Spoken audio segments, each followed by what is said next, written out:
Assalamualaikum warahmatullahi wabarakatuh. Baiklah, hari ini kita akan melanjutkan materi kita tentang UJT. Sebelumnya kita sudah membahas tentang UJT 1 sampel. Nah, pada pertemuan ini kita akan membahas tentang UJT 2 sampel berpasangan. Apa itu UJT 2 sampel berpasangan? Jadi uji ini merupakan uji statistik yang digunakan untuk menganalisis perbandingan 2 sampel yang berpasangan. Misalkan ada satu kelompok sampel yang mengalami 2 pengukuran yang berbeda, seperti pengukuran sebelum dan sesudah diberikan suatu perlakuan.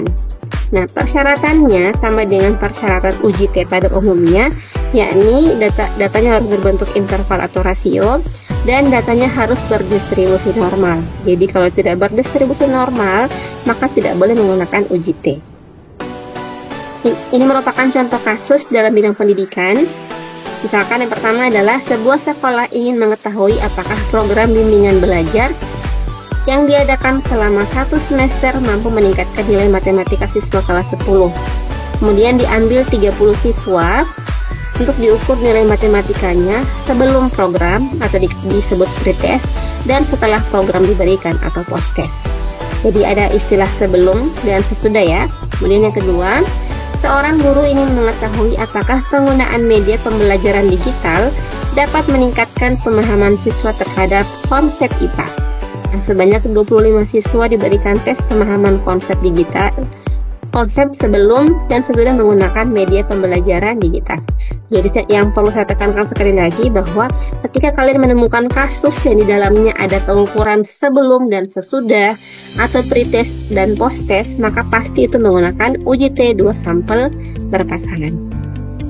Oke, kita pindah ya ke langkah-langkah UJT 2 sampel berpasangan. Langkah pertama adalah kita harus menguji normalitas data dulu. Jadi kalau datanya tidak normal, maka tidak dapat dilanjutkan ke UJT. Kemudian yang kedua, menentukan hipotesis penelitian. Yang ketiga, menentukan taraf signifikansi. Yang keempat, menentukan statistik uji dan melakukan perhitungan, di mana ini rumusnya. Nah, X1 adalah nilai kelompok pertama atau misalkan ini pretest. X2 adalah nilai kelompok kedua atau posttest. S adalah standar deviasi, N adalah banyaknya sampel, dan D adalah selisih nilai kelompok 1 dan 2. Kemudian langkah selanjutnya adalah menentukan kriteria pengujian. Jadi sama dengan yang UJT 1 sampel, ini juga sama, tergantung dengan hipotesis yang kalian gunakan ya. Jadi bergantung di sini. Kemudian yang terakhir adalah kesimpulan. Kita langsung ke contoh kasus supaya lebih paham lagi. Nah, di sini ada seorang guru yang ingin mengetahui pengaruh model pembelajaran TGT terhadap hasil belajar bahasa Indonesia siswa kelas 8 di sebuah sekolah X. Nah, untuk itu dipilih satu kelas yang diberikan perlakuan model TGT. Nah, sebelum pembelajaran dilaksanakan, siswa diberikan tes awal atau pretest, dan selesai pembelajaran, maka siswa juga diberikan tes akhir atau posttest. Jadi ini adalah nilai siswa. Ada 8 orang siswa di kelas tersebut, ini nilai pretest dan ini nilai posttest. Jadi langkah pertama adalah kita menguji normalitas data. Nah, untuk kasus ini kita asumsikan data sudah berdistribusi normal sehingga dapat dilanjutkan ke UJT. Kemudian yang kedua, merumuskan hipotesis, di mana ini hipotesis yang dibuat. Satunya adalah asumsi peneliti ya, dikatakan bahwa ada perbedaan antara rata-rata hasil belajar sebelum dan sesudah TGT. Atau kalau dibuat dalam bentuk hipotesis statistik, kalau ada perbedaan itu berarti dia menggunakan tanda tidak sama dengan. Nah, ini merupakan hipotesis dua pihak ya, atau uji dua pihak. Kemudian langkah ketiga adalah menentukan taraf signifikansi. Nah, kita menggunakan alfanya 5%. Kemudian yang keempat adalah menentukan statistik uji dan melakukan perhitungan.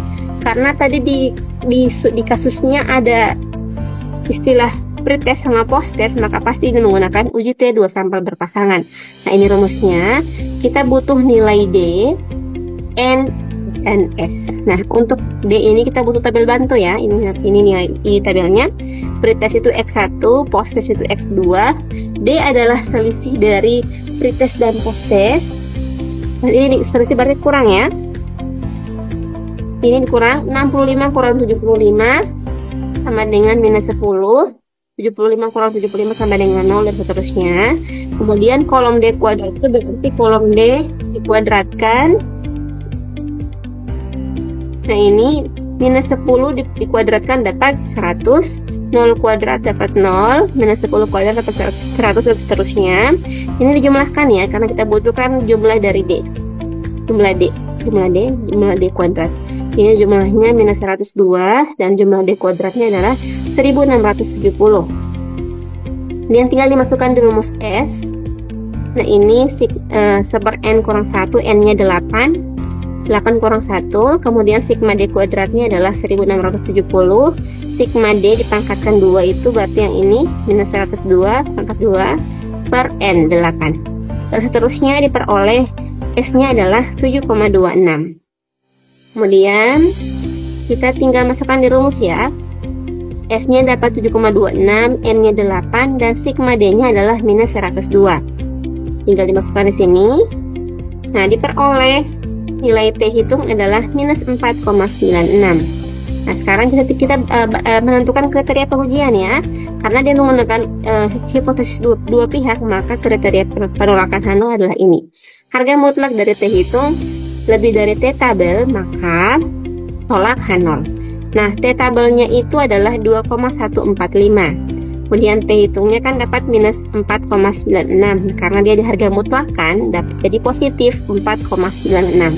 Nah, karena 4,96 lebih dari 2,145 berarti T hitung lebih dari T tabel. Sehingga tolak H0 atau terima H1.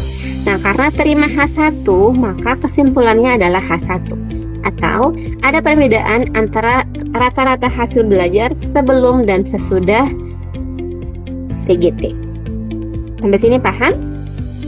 Paham ya?